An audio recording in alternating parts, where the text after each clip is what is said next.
a different environment for them. They're going to be on the weekend, and that's a different ball game in itself. Esteban Guzman is back. He was drafted last year, elected to come back. David Wayne Russo, they're again a third-year guy in our program. I expect a lot from David. The good news is we have 16 guys that have been in our program 3 or more years, so we have some experience in that area. Offensively, you know, I have some concerns. The bat situation that's valid. There are days when you walk off the field on an inter-squad game and you are trying to figure out, is your pitching that good, or are we physically not strong enough? And believe me, you go over those things in your mind a lot. There's no doubt that the bat situation is this simple. Your good hitters are going to hit.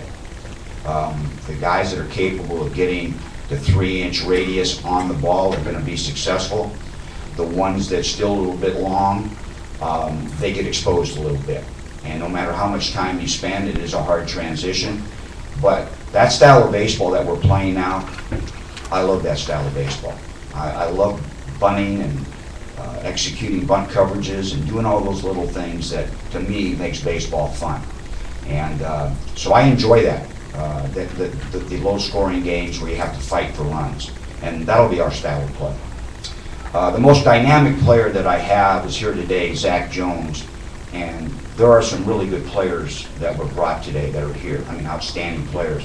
I'll put Zach Jones up against anybody. Zach Jones, you know, will be a high draft pick this coming year. He will be our closer as of right now. I know the scouts want me to start him, make their job easier. But, you know, our feeling is if we have a chance to win 3 games in a week as opposed to 1, we're going to go that route. So Zach's going to close for us. You know, he is not fun to hit against. He is a guy that is a dynamic individual. He also has the paradigm of he can hit. Now, he hadn't picked a bat up in about 4 or 5 months. You know, we kind of didn't do much of him in the fall.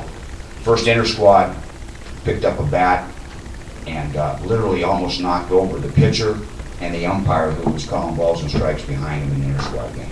It was almost humorous, except I was concerned that the 2 guys almost got killed. But that's how strong Zach is. Put a bat in his hand. So he'll make our lineup. You have to account for him in the lineup, I guess that's what I'm saying. But he'll make our team better. Very fortunate to have a guy like that on my team. But the league is set up a little different. No doubleheaders this year. We're glad to say that. Long days, the doubleheaders. When I broke into coaching a long time ago, I used to like the doubleheaders. And now here I am 38 years later, and boy, those doubleheaders are a pain in the butt. And I'm so glad that we've gotten rid of those. But we still have a very, very competitive challenge and schedule ahead of us, and I look forward to the season. We have a good group of young men. Have fun with them. They've been in our program a long time. They enjoy competing. I know that's rhetoric, but they're a lot of fun to coach. And to see the improvement in these guys over time has been gratifying as a coaching staff. One addition, I've added Mark O'Brien to my coaching staff. Some of you remember Mark as the head coach at Santa Clara for 10 years and a very good one. He played for me in 91, 92, was my team captain. He's working with the pitchers and doing a marvelous job with those guys. I'm real happy to have Mark. So that's the latest coaching addition for us. Any questions? Coach, talk a little bit more about getting Guzman back for another season, what that does for your pitching staff and your team in general. Well, you know, he's pitched a lot of tough innings. He pitched over 80 innings for us last year. We really felt he was going to sign.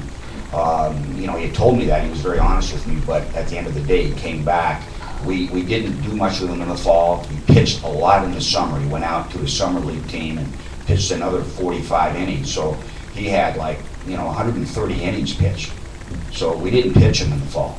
So he's not ready quite yet to go opening day, but certainly his experience and ability will be a big influence when we get into conference. So you're going to bring him along slow. You're not going to have him have much of a job done in the first part of the season? I'm going to really try to pick his innings as carefully as I can. I don't want to overload him right now, and but he'll be at full speed when we need him, no doubt about it.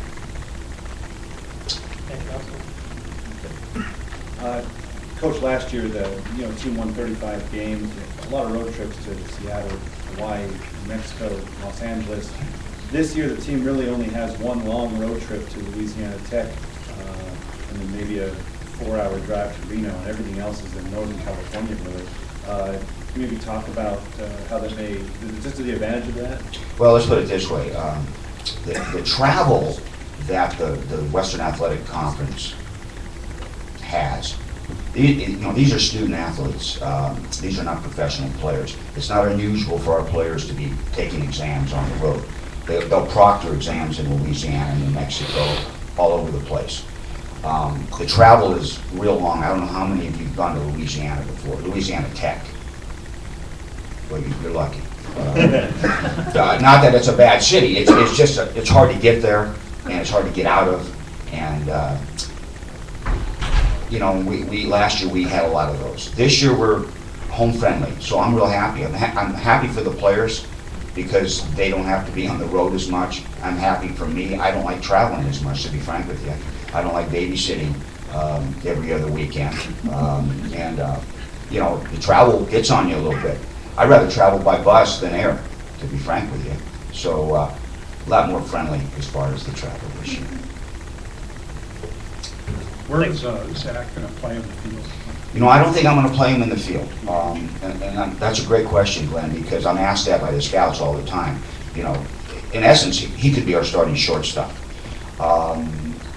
But that load on him that we're going to put on him is, it's a heavy load as it is. So I'm going to try to keep him on the mound, number one. But, if you don't have a closer, you got no chance in this game. The last 6 outs are the toughest. If any of you played, you know what I'm talking about. He gets in the 9th inning, and those outs are hard to get. And a guy like Jones makes it a little bit easier for all of us that are in that position. And he's going to swing the bat. And if we sustain injuries, I'll put him in the field in an emergency, but only if we get to that point. Thanks, Coach.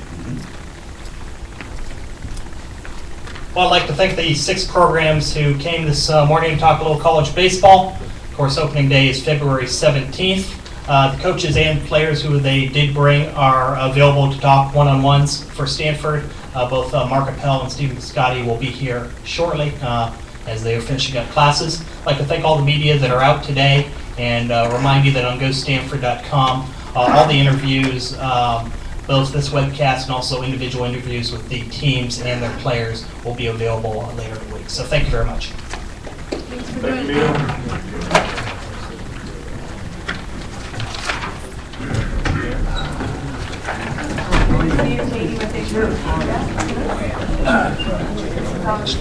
And also there is food back in that room right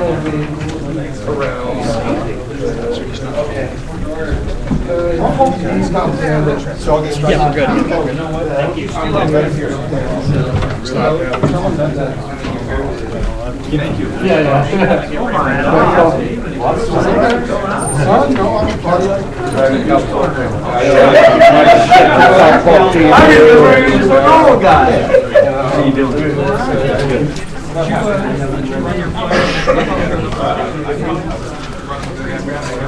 Yeah, that's good. Yeah.